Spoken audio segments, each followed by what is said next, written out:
Chapter 11. When I woke up the next day, I couldn't remember where I was. After Rockney's party, I'd asked him what happened with the bells, but he said not to worry about it. Then, I couldn't remember. I looked around at my surroundings and didn't recognize the room I was in. This was not my room.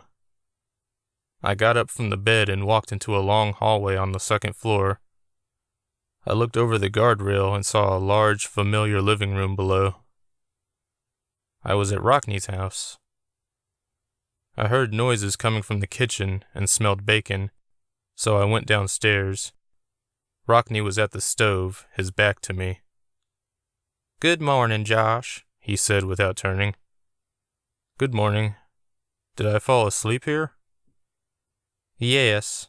I should have warned you. The hot tub exhausts you after healing.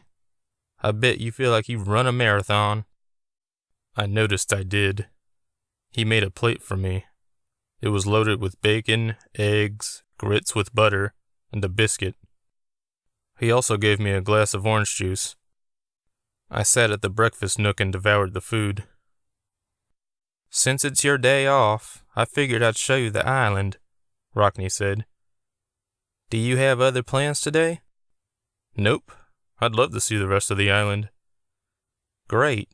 There's lots to see. I'll take you into town. There are some great shops there." After I finished, I took a shower and redressed. Rockney had a nice yellow sports car waiting in the driveway.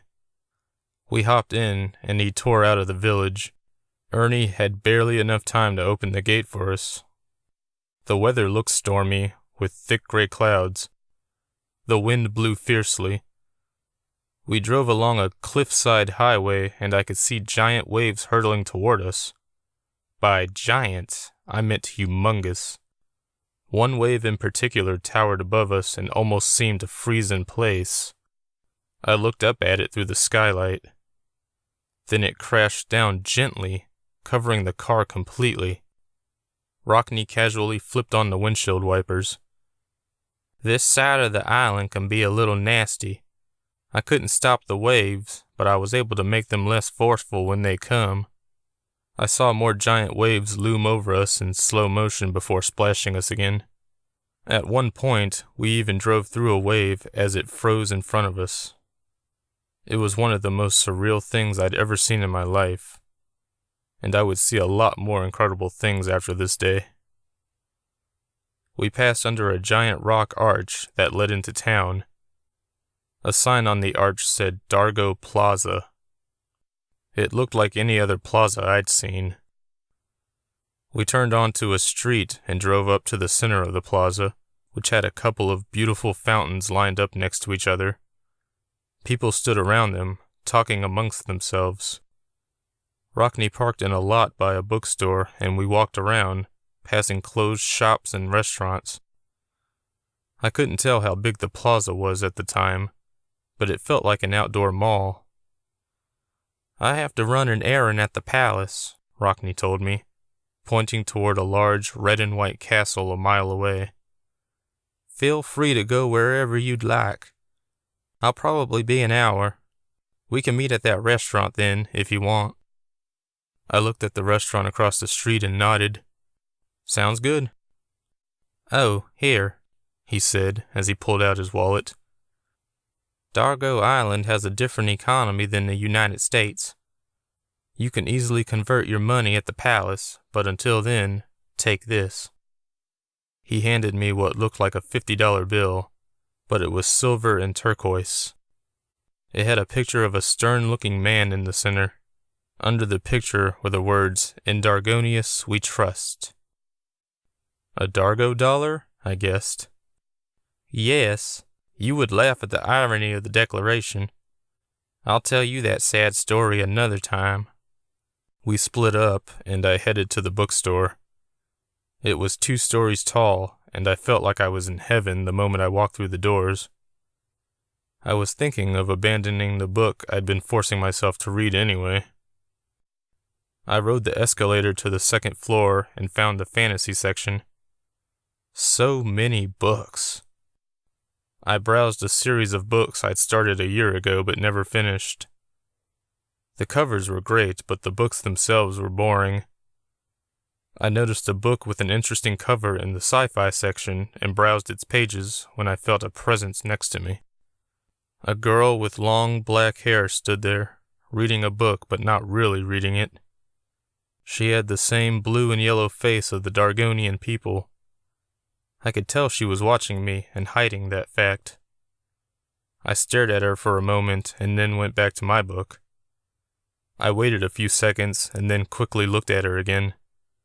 She was staring back at me. She jumped in shock at me suddenly catching her and went back to her book, but it did no good. "Can I help you?" I asked her. She gave up the pretense of reading and put her book back on the shelf. "You're friends with Rockney? I saw you with him." "Yes." "I'm here to warn you. He's a bad man. You should stay away from him." "And who are you?" I asked, defensive. "It doesn't matter who I am. You should stay away from Rockney. Ever since he first came to our island, he's caused nothing but trouble." "From what I've seen, he's done some good." She laughed. "He has everyone wrapped around his finger, but there are some who aren't as easily fooled. I hope you, too, will see him for who he truly is." And then she was gone. She spun and disappeared around the bookshelf. I tried to follow her, but she was already going down the escalator before I could even get to her. I bought the sci-fi book and walked around the plaza until it was time to meet Rockney. "Sorry to abandon you like that," he said as we sat at a table outside the restaurant. The weather had cleared up a little, and the sun actually shone down on us. "I had to speak with the Island King about some bit of business. Do you like Dargo Plaza?" "A lot, yeah. I bought a book." I showed it to him. The cover had spaceships and a purple planet in the background. I don't usually go for sci-fi, but it looks interesting. "Indeed it does." He smiled and handed it back to me. "I think Astrid likes you. I'm impressed that you were able to figure out her secret so quickly. I've seen enough movies and read enough books to recognize a plot twist." He stared at me for a second before bursting into laughter. I didn't think it was that funny, but to each their own. "I just hope Naoki doesn't have your flair for twists. Last thing anyone wants is for him to find her." I suddenly remembered the girl at the bookstore. I told Rockney. "Sounds like the king's daughter, Anila. Tolino, the king, has had some problems with her lately. She likes to run around and cause trouble. I wouldn't worry too much about her." "Why would she say bad things about you?" I asked. "She doesn't like me being here and bringing all my friends along. We are invaders, to her. Kinda like Columbus in America." "I see. Ready to head home?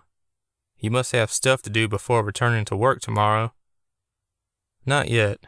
I was wondering if I could visit with Champagne for a little bit." Rockney stared at me for a moment, then nodded. He drove me to her house and then said to come and get him when I was ready to leave. "Walk with me, sugar bone," she said as she headed out her front door. "I'm going to check on the bells." "Great," I said. "That's why I came to see you. I was hoping to learn more about why they said the things they said when they saw me." Champagne waved that away. "Oh, that was nothing. They're just a couple of old ladies." "But they're also psychic, right?" I asked as we walked up to their front door. The nurse welcomed us in. "Try not to upset them," Champagne said as we entered the living room, where the old twins sat together, playing chess. They were tied, of course. "This game will never end," Sunita said. "I already know that," Chantel said. "Why do we play, then?" "What else is there?" "Hello, ladies," Champagne said as she joined them. "I just thought I'd check in on you two after what happened last night." Last night, they said together. Yes, when you saw that sweet young boy and started yelling nonsense, you kinda got everyone worried. They both looked at her, then past her to me. Their eyes grew wide again. Oh, Chantel said. Him, Sunita said. I took that as my cue to join them at the table. Hello, Bells. I was just hoping. We know why you're here, Chantel said. you want to know what's so special about you? Sunita said. Yes, I replied. Ask your mother, they said together. But you should talk to your mother, Chantel said. She worries, Sunita said. I know she does, I said. That's why I don't talk to her that often. We would kill to have our mother worry about us again, Chantel said. You should consider yourself lucky, Sunita said. I felt bad after that, but I wasn't going to let that deter me from my questions. Can I die? I suddenly asked before they could interrupt again. Ever since I died during a tornado outbreak. Who said you can't die? Chantel said. You can die, Sunita said. You'll die more than once. More than twice, Chantel added. Third time will be the charm, I think, Sunita said thoughtfully. I believe you're right, Chantel agreed as she made another move in the chess game. None of that made me feel any better, but I kept it to myself. About the tsunamis and fire and all that stuff you said, will any of that kill me? Maybe, Chantel said. Maybe not, Sunita said. Don't worry about that, Champagne chimed in. I'd forgotten she was there. They always tell me I'll meet my death by birds. Stay away from red birds, they say. We still hold true to that, the Bells said together. Bad things are coming, Chantel said. What things? I asked. The Bells suddenly grabbed my face, both claiming each cheek as their own. Not sure exactly, Chantel said. Just be careful who you trust, Sunita said. Then both sisters grew quiet and went back to their game.